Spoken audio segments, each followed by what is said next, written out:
the salt spray, and the quiet life. That's what I'd promised myself. Jax, the infamous phantom of the cosmic shipping lanes, was officially retired. I'd spent decades dancing on the edge of a laser blade, smuggling everything from rare xenocrystals to forbidden artifacts. Remember the Kessel Run heist? They said it couldn't be done in under 12 parsecs. I did it in 10, with a Star Destroyer hot on my tail and a cargo bay full of Purgil-grade fuel. Or the time I slipped past the Zargonian blockade with the last royal heir of Aldoria tucked away in a cryopod. Yeah, those were the days. I had a reputation for pulling off the impossible, for being a ghost that even the most advanced scanners couldn't pin down. My ship, the Stardust Drifter, was more a part of me than my own skin. We'd seen it all, done it all, and survived it all. But retirement, it's a funny thing. It's quiet, too quiet. The credits were good. The beachfront villa on Cygnus X. One was paradise, but the itch was still there. That craving for the hum of the hyperdrive, the thrill of a narrow escape. So when an old contact, a shadowy figure named Silas, reached out with an offer, I should have said no. He called it the Elysium Run. One last job, he said. The kind of score that would make legends weep. A simple transport job. Pick up a sealed, classified container from a corporate black site on LV 426 and drop it off at a private research outpost in the Kepler system. The payout was astronomical, enough to buy my own moon. He said it was just biological samples, high value, low risk. Famous last words, right? Against my better judgment, I took it. I dusted off the drifter, ran the diagnostics, and greased the palms of a few port officials. The pickup was clean, almost too clean. A heavily armored container, stamped with the logo of the Weyland-Yutani Corporation, was loaded into my cargo hold.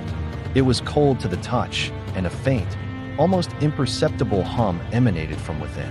Silas had provided everything. Forged clearance codes, pre-planned jump routes that bypassed all major patrol sectors, even state-of-the-art sensor jammers. It was the perfect setup for a perfect ghost run. I plotted my course, engaged the hyperdrive, and settled in for the long, quiet journey. The ship's AI, Hera, monitored the systems while I kicked back, dreaming of that moon I was going to buy. The first few cycles were uneventful. Just the gentle thrum of the ship's engines and the endless star-strewn blackness outside the viewport. I was halfway to Kepler, deep in the uncharted territory of the Serpent's Nebula, when the first alarm blared. It wasn't an external threat. No pirates, no patrol ships. It was an internal security breach. From the cargo bay, my blood ran cold. I raced to the monitors, my heart pounding against my ribs. The camera feed from the cargo hold was pure static, but the audio sensors were picking up a sound that shouldn't be possible. A deep, guttural growl, followed by the sickening crunch of reinforced durasteel being torn apart. I sealed the blast doors to the cargo bay, but I knew it was a temporary measure. The container, whatever was inside, was out. Hera's synthesized voice was laced with something I'd never heard before: urgency. Warning, unidentified biological entity detected. Vital signs are anomalous. Power fluctuations detected near the engineering deck. It was moving, and it was fast. The lights flickered and died, plunging the corridor into emergency red lighting. The ship groaned, not from engine strain, but from something heavy moving through its guts, tearing through conduits and plating like it was paper. I grabbed my pulse rifle from the armory, my hands slick with sweat. I'd faced down bounty hunters and corporate fleets, but this was different. This was primal. The hunter had become the hunted, trapped in my own ship millions of miles from anywhere. I started making my way cautiously towards the cockpit, hoping to send a distress signal, but the path was blocked. A ventilation shaft cover had been ripped from the ceiling, its metal bent and mangled.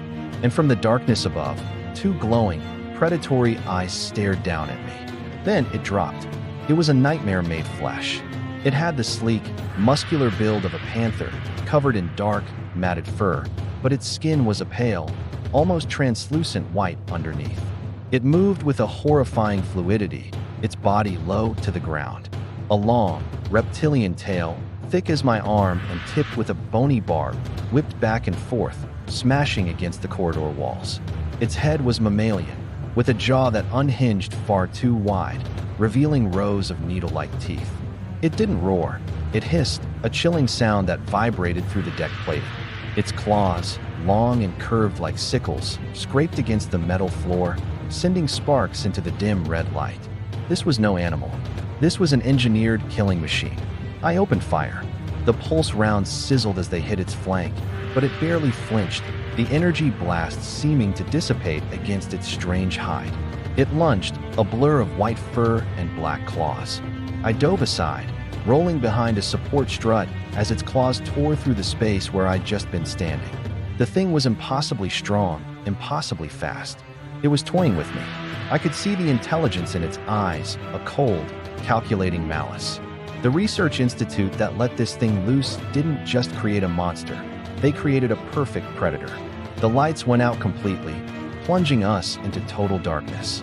My only guide was the sound of its claws scraping on the metal and its low, guttural breathing echoing through the halls. I was blind, cornered, and my rifle felt useless. Every shadow could be my end. I backed away slowly, my hand fumbling for the emergency flare in my belt.